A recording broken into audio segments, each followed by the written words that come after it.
Meus irmãos, paz do Senhor, hoje nós iremos estudar a lição de número 12, que tem como título O Filho e o Espírito Santo. Na lição anterior, ou seja, na lição de número 11, nós estudamos sobre o Pai e o Espírito Santo. Hoje nós iremos estudar sobre o Filho e o Espírito Santo. A verdade prática dessa nossa lição encontra-se em Lucas, capítulo 1, versículo 35, e nos diz assim: E respondendo o anjo, disse-lhe: Descerá sobre ti o Espírito Santo, e a virtude do Altíssimo te cobrirá com a sua sombra. Pelo que também o santo que de ti há de nascer será chamado Filho de Deus. Então, nós vemos aqui uma visão poderosa sobre a concepção divina de Jesus Cristo. Então, o que nós observamos é que a concepção de Jesus não se deu por meio natural, ou seja, ele não veio de uma concepção natural, mas de uma concepção natural, ou seja, algo único, singular e miraculoso aconteceu na concepção de Jesus. Ou seja, Jesus nasceu a partir de um ato miraculoso, de um ato sobrenatural do Espírito Santo. Então, nós vemos que o Espírito Santo desceu sobre Maria, a mãe de Jesus, e nós vemos, portanto, que a concepção ela se deu de modo miraculoso, ou seja, foi algo inédito, algo que ninguém tinha visto. E o que nós observamos é que Jesus Cristo, ele tem a natureza divina e a natureza humana. A natureza divina é proveniente do Espírito Santo e a natureza humana é proveniente de Maria.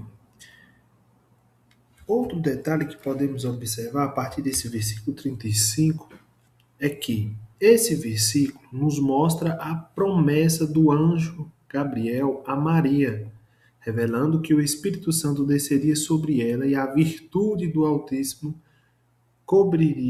a cobriria com a sua sombra. Então, irmãos, essa passagem é crucial. E por que ela é crucial? Porque ela destaca dois aspectos fundamentais. O primeiro aspecto é a intervenção direta do Espírito Santo na concepção de Jesus. Ou seja, o Espírito Santo ele não é um agente passivo, mas ele é um agente ativo na concepção de Jesus Cristo. Ou seja, nós vemos aqui a, a questão da natureza sobrenatural e divina do seu nascimento. E o segundo aspecto é o aspecto da identidade de Jesus como Filho de Deus desde o início, cumprindo, portanto, as profecias messiânicas e estabelecendo sua missão redentora na terra. Então, à medida que avançamos, vamos explorar como essa concepção sobrenatural integra o plano trinitário da salvação, demonstrando a colaboração entre o Pai, o Filho e o Espírito Santo. Então, nós vamos ver que essa obra ela é fruto de uma ação trinitária. A verdade prática nos diz assim: o Filho de Deus cumpriu seu ministério em plena dependência do Espírito, revelando que a obra redentora é trinitária. O Pai envia, o Filho obedece e o Espírito Santo capacita. Então, nós vemos aqui algo interessantíssimo quando ele fala que o Filho, Jesus Cristo, cumpriu seu ministério em plena dependência do Espírito. E a primeira pergunta que não quer calar é: como assim, em plena dependência do Espírito? Jesus não era Deus? Ele não tinha o poder, os atributos divinos? Sim, ele era Deus. Ele era 100% Deus, mas era também 100% homem. Ou seja, nós estamos falando aqui, portanto, de uma união hipostática. E o que é união hipostática? É justamente a união de duas naturezas. Ou seja, a união da natureza humana e a união da natureza divina. Então, o que nós precisamos entender é, se ele foi plenamente homem, se ele era plenamente homem, ou seja, 100% homem, plenamente homem, ele era também plenamente dependente. Então, nós vemos que o ministério de Jesus, ele cumpriu-se em plena dependência, ou seja, ele viveu em dependência do Espírito Santo. E quando a gente fala de dependência, esse termo dependência é justamente a palavra-chave que define essa nossa lição. Mas o que significa dependência? Bom, dependência é viver conectado, guiado e sustentado pelo Espírito Santo em tudo. Então nós observamos que o ministério de Jesus ele foi guiado e sustentado pelo Espírito Santo em tudo, desde a concepção, capacitação, missão e ressurreição. Então nós vemos, né, que de maneira plena o Espírito Santo esteve ali guiando Jesus em tudo, em cada passo.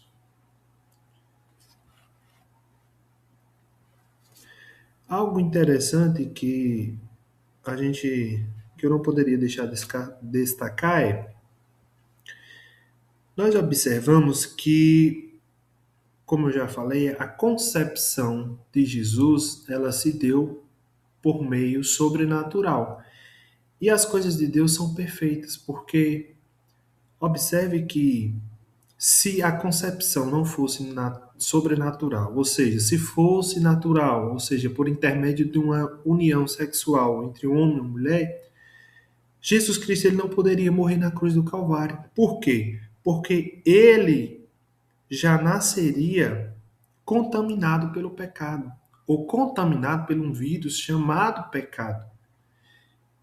E se ele estivesse sobre a contaminação do pecado, ele não estava apto para ser um sacrifício perfeito, cordeiro perfeito. Então, tinha que ser dessa forma, tinha que acontecer, essa concepção de Jesus, ela tinha que acontecer por intermédio sobrenatural, por intermédio de um ato miraculoso do Espírito Santo. E o que nós observamos é que, a partir da leitura bíblica em classe, existe uma indagação da parte de Maria. Primeiro que no versículo 28, quando o anjo Gabriel saudou ela e falou: Salve, agraciada, o Senhor é contigo, bendita és tu entre as mulheres. Maria, no versículo 29, diz que ela turbou-se muito com aquelas palavras, ou seja, ela ficou perturbada, se perguntando o que ele quis dizer com essas palavras. O que ele quis dizer? Salve, agraciada, bendita és tu entre as mulheres. Então, naquele momento ali, Maria não sabia que ela seria a mãe de um menino chamado Jesus. E ela não sabia que Jesus, aqui no versículo 32, diz assim, primeira parte B do versículo 31 diz, e pôr-lhe-ás o nome de Jesus. No 32 diz, no versículo 32 do capítulo 1 de Lucas, diz assim, este será grande e será chamado Filho do Altíssimo, e o Senhor Deus lhe dará o trono de Davi, seu pai. E reinará eternamente na casa de Jacó, e o seu reino não terá fim. Então, ela não sabia que ela seria a mãe do menino Jesus, o nosso Senhor e Salvador, aquele que reinará eternamente na casa de Jacó, e o seu reino não terá fim. Então, ela não sabia até então que seria agraciada com essa oportunidade de ser mãe, de ser bendita entre as mulheres por ser mãe de Jesus Cristo, nosso Senhor e Salvador. E aí, voltando para a indagação de Maria, no versículo 34 do capítulo 1 de Lucas, ela disse assim, como se fará isso, visto que não conheço o varão? Então, ela questionou ao anjo, como que isso é possível? Se eu não conheço o varão, se eu não unir, eu não houve união sexual com o homem, ou seja, eu não me unir ainda com homem algum. Como que isso será possível? E aí o Espírito Santo, ou melhor, o anjo Gabriel, responde no versículo 35. E respondendo o anjo diz ali, descerá sobre ti o Espírito Santo. E lá no versículo 37 diz assim, porque para Deus nada é impossível. Então, aquilo ali na ótica humana, ou seja, na perspectiva de Maria, aquilo era impossível. Como que isso vai ser possível se eu não conheço nenhum varão, não conheço nenhum homem?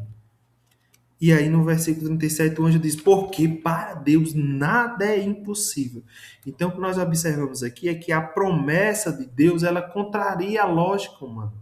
Ou seja, na lógica humana, na lógica de Maria, aquilo não seria possível. Mas nós vemos que a promessa de Deus contraria a lógica humana, porque para Deus nada é impossível. Para o homem pode ser impossível, mas para Deus não. Para Deus nada é impossível. E ainda reforça no versículo 36.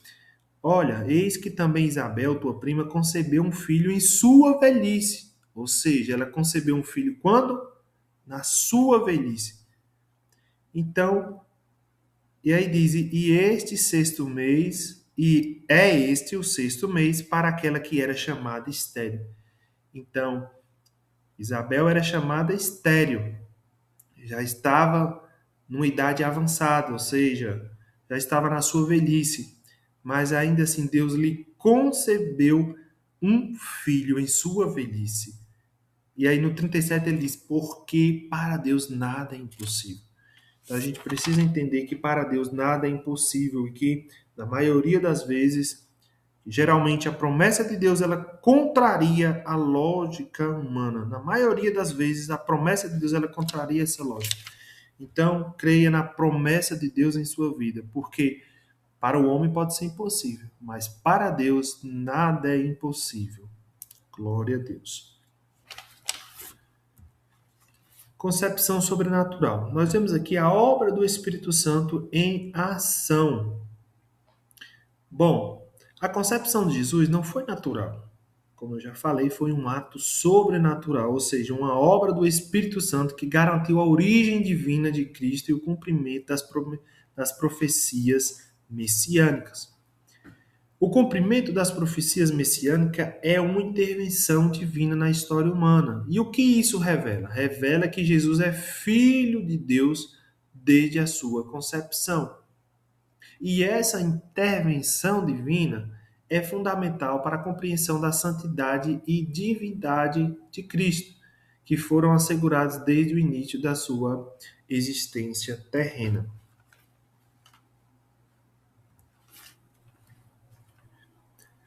O papel do Espírito Santo na encarnação. O Espírito Santo atua como agente fundamental na encarnação, ou seja, quando o Filho o Verbo tornou-se carne, tornando possível a concepção de Jesus e garantindo que sua origem seja divina e sobrenatural.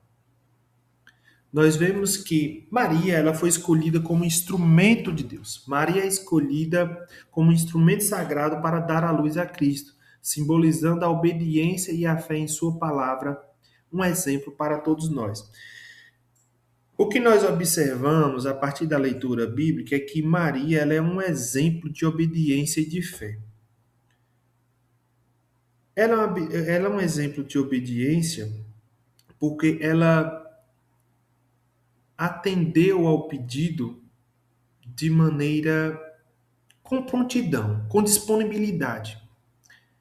Ela disse, eis-me aqui, estou disponível para fazer o teu querer. Em outras palavras, foi isso que Maria disse. E por que fé, irmãos? Porque, primeiro que o questionamento de Maria é um questionamento muito sincero. Como se fará isso, anjo? Visto que não conheço o varão. Então a gente observa que mesmo sem entender, no versículo 29 diz que ela turbou-se muito com aquelas palavras. Ela ficou perturbada, sem entender, tentando buscar explicação na sua mente e não conseguia. E depois nós vemos que na frente ela pergunta como que isso vai acontecer. Então a gente observa que mesmo sem entender, mesmo sem compreender ela decidiu obedecer. Isso é o que? Fé. E a fé é justamente isso, é acreditar, mesmo sem entender, é confiar, é dizer eu confio, Senhor, em Ti. Eu não entendo agora, eu não entendo o que está acontecendo, mas eu escolho confiar, eu escolho entregar a minha vida, a direção da minha vida, a condução da minha vida nas Tuas mãos. Foi isso que Maria fez. Olha que coisa linda, olha como ela se colocou à disposição do anjo. No versículo 38, disse então Maria: Eis aqui a serva do Senhor. Cumpra-se em mim segundo a tua palavra.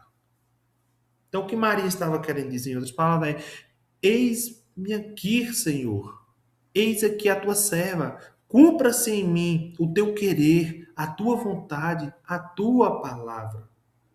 Então, Maria é um exemplo para todos nós, um exemplo de obediência e de fé. Mesmo sem entender, mesmo sem compreender como aquilo ia acontecer, ela escolheu confiar e obedecer no Senhor. Desde a concepção, a santidade e divindade de Cristo, desde a concepção, a santidade e divindade de Cristo são asseguradas, enfatizando o caráter único de Jesus como Filho de Deus, essencial para a nossa fé.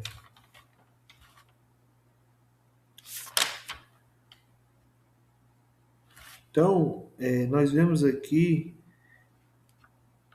a partir da lição, que a santidade de Cristo é a base da nossa redenção, justificação e santificação. Então, essa santificação, essa santidade de Cristo, ela é interessante, ela é importante. Por quê? Deixa eu ver se eu encontro aqui.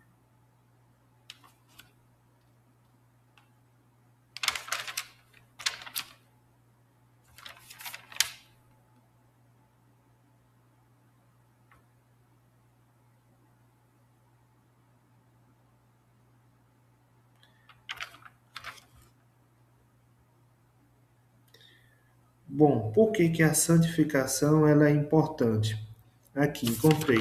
No primeiro tópico, ponto 3, a pureza e a santidade do filho. O anjo afirma que o filho que nasceria de Maria seria santo. Lucas, capítulo 1, versículo 35, a parte C. A palavra santo vem do grego ágios e indica separação do pecado e consagração ao serviço divino. Então, isso aqui indica o quê? Indica que a santidade do Filho é a base da nossa redenção e justificação. Por quê? Porque somente ele foi capaz de cumprir a lei e oferecer-se como sacrifício perfeito. Então, Jesus, na sua posição de santo, e santo aqui significa o quê? Separação do pecado e consagração ao serviço divino. Então, ele era separado do pecado. E por ser separado, por ser santo, puro, ele foi o único capaz de cumprir a lei e oferecer-se um sacrifício perfeito. Até porque se ele não fosse santo, puro, separado, ele não seria capaz de oferecer o sacrifício perfeito. E ele não seria capaz de morrer na cruz do Calvário, como já mencionei lá no início da aula. Então, nós vemos que a santidade ela é a base da nossa redenção, justificação e santificação. Dependência total de Jesus ao Espírito. Jesus viveu constantemente em dependência total do Espírito Santo, buscando a orientação divina em todos os aspectos do seu ministério e vida cotidiana, exemplificando a entrega ao propósito de Deus. Então, nós observamos que em tudo Jesus esteve em plena dependência do Espírito Santo. Nós vemos a questão do batismo de Jesus. O batismo de Jesus foi um momento crucial onde o Espírito Santo desceu sobre ele, marcando o início do seu ministério e confirmando a direção e autoridade recebida pelo Espírito Santo. Então nós observamos que Jesus ele foi direcionado a partir do momento que ele foi batizado, ele recebeu ali um direcionamento, uma capacitação da parte do Espírito Santo. Outro texto da Bíblia que nós podemos citar para corroborar com essa ideia é Mateus 12:28, que nos diz assim: Mas, se eu expulso os demônios pelo Espírito de Deus, logo é chegado a vós o reino de Deus. Observe que ele fala: se eu expulso os demônios pelo Espírito Santo. Eu expulso os demônios por quem? Pelo Espírito Santo. Então nós vemos aqui que essa ação ela é direcionada por quem? Pelo Espírito Santo. Então nós vemos a dependência de Jesus com relação ao Espírito Santo. A questão da direção também. A direção, poder e autoridade de Jesus eram provenientes do Espírito, permitindo que ele realizasse milagres. Por exemplo, a expulsão de demônios. Né, se dava através ou por intermédio de quem? Do Espírito Santo. Então, ele realizava milagres, ensinava com autoridade e vivia uma vida de oração íntima com o Pai. Então, nós observamos também que lá em Lucas, capítulo 4, versículo 1, diz assim: Jesus, cheio do Espírito Santo, voltou do Jordão e foi guiado pelo Espírito no deserto. Então, o que nós observamos aqui é que Jesus ele não agia por iniciativa própria, mas em dependência de Jesus. E os termos que podemos destacar aqui é: Jesus estava cheio do Espírito Santo. Então, ele estava cheio de quem, irmãos? Do Espírito Santo. E aí, na parte B do versículo, diz assim: voltou do Jordão e foi guiado. Guiado por quem? Pelo Espírito no deserto. Então, nós sabemos que depois do batismo ele foi guiado, direcionado para o deserto. Foi o momento em que ele foi tentado por Satanás. E nós vemos que essa descida do Espírito Santo capacitou Jesus, ou seja, tornou-lhe apto para que ele pudesse ser tentado por Satanás no deserto. Então, deu a ele, capacitou, preparou ele para aquele momento. Poder do Espírito.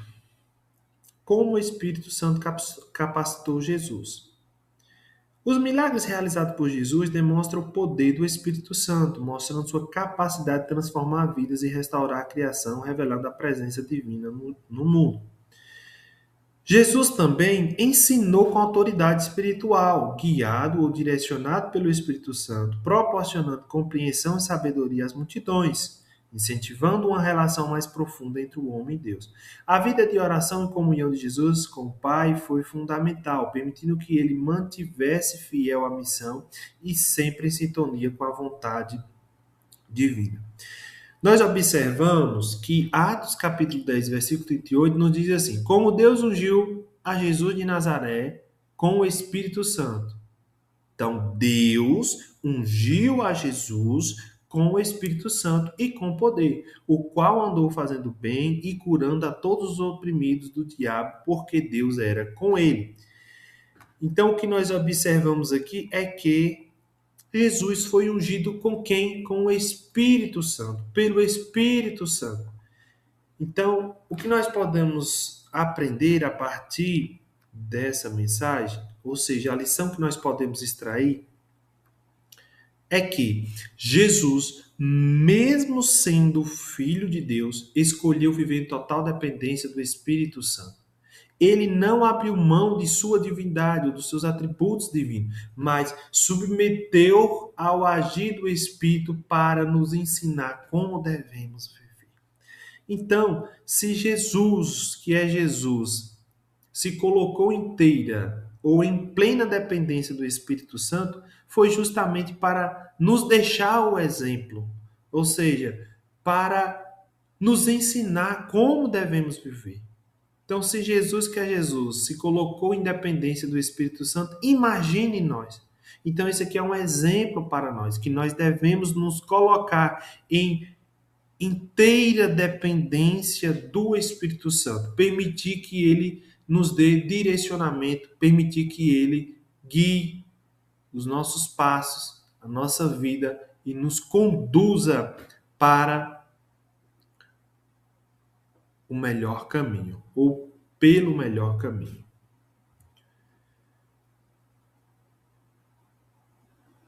Bom, nós vemos aqui então que a obra da salvação ela é fruto de uma ação conjunta da Trindade, ou seja, o Pai é quem planeja a salvação, orquestrando todo o plano redentor. Então nós vemos que todo esse plano salvífico ele foi planejado, orquestrado pelo Pai.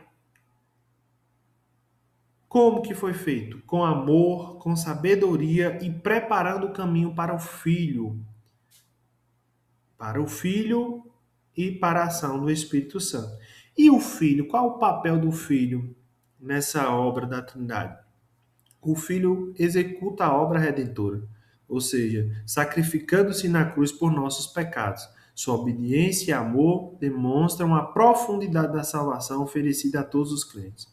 E o Espírito Santo? O Espírito Santo é o aplicador, ou seja, é ele quem aplica a salvação no crente, transformando os vidas. Até porque quem convence o homem do pecado, da justiça e do juízo é quem? O Espírito Santo. Então ele é esse agente de transformação. É um agente ativo que transforma vidas e capacita, ou seja, transformando vida e capacitando a nova caminhada em Cristo, guiando os fiéis em direção à plena comunhão com Deus. Então, a dependência do crente. A salvação exige fé em Jesus Cristo, submissão ao Espírito Santo e uma vida cristã guiada por ele, refletindo a interdependência da Trindade na vida do crente. Então, concluindo, o Espírito Santo atuou desde a concepção de Jesus, da concepção à ressurreição. Jesus viveu totalmente dependente do Espírito. E nós entendemos também, a partir dessa lição, que a redenção ela envolve o Pai, o Filho e o Espírito Santo. Então, nós aprendemos aqui que o crente ele deve viver em fé e submissão. Ou seja, o que nós observamos, queridos e amados irmãos, é que Jesus viveu em perfeita obediência ao Pai e na dependência do Espírito. E isso nos ensina o quê? Nos ensina que a vida cristã não se apoia apenas em esforço humano, mas no agir do Espírito Santo. Então, que nós possamos, que nós venhamos dar liberdade para que o Espírito Santo possa agir em nossas vidas. Amém?